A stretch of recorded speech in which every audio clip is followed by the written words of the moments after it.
Sourceless, proiectul dezvoltat de Alexandru Stratulat, un tânăr din Constanța, creează un nou internet.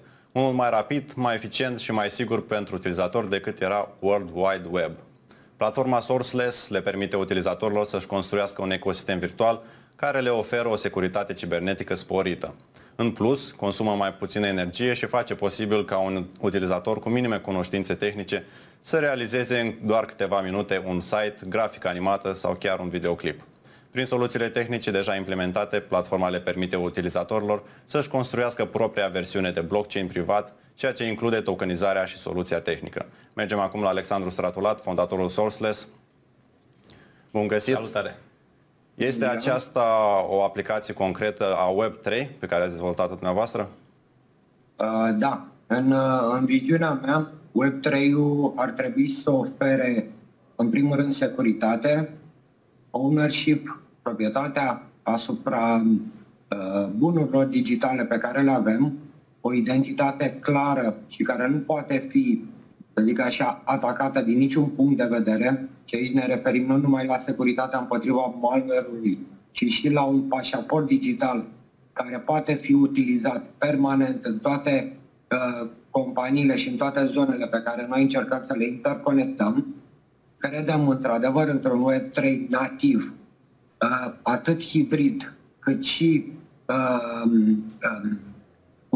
descentralizat, în așa fel încât oamenii să poată efectiv să-și țină în siguranță deplină, la costuri mult mai mici și din toate punctele de vedere mai bine decât facem în momentul ăsta web-ul și mai ieftin. Chiar dacă este puțin credibil, mai ieftin, mai bun, totuși spre asta tindem cu tehnologia blockchain.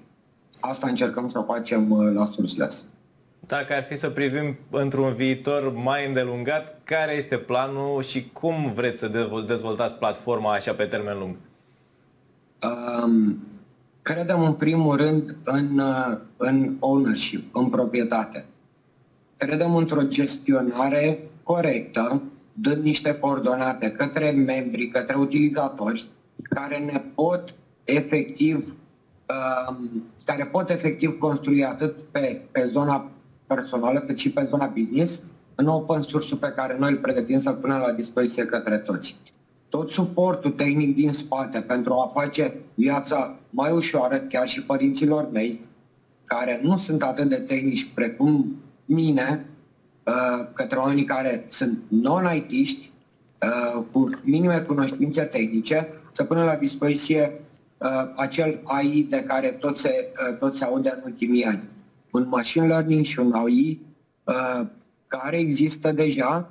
Noi, și dau aici niște exemple, softurile, programele informatice de tip text-to programming, programele informatice de comunicare ale partenerilor, cum sunt cei de la Forment cu programul lor Eli, cum sunt cei de la GitHub, Copilot și așa mai departe. Noi pe toate le implementăm în spatele platformei, tocmai ca oamenii să poată să comunice într-un mod în care ei sunt obișnuiți și totuși la sfârșit rezultatul să fie unul demn de un IT-ist cu un rang mare, să zic așa, de cunoștințe. Încercăm să ușurăm și să integrăm blockchain-ul pentru toată lumea. Ăsta este scopul nostru. E interesantă perspectivă, așteptăm să o vedem aplicată cumva și să ne ajute pe toți. Mulțumim pentru intervenție și probabil vom mai reveni atunci când există ceva update-uri să vedem totul pus la punct.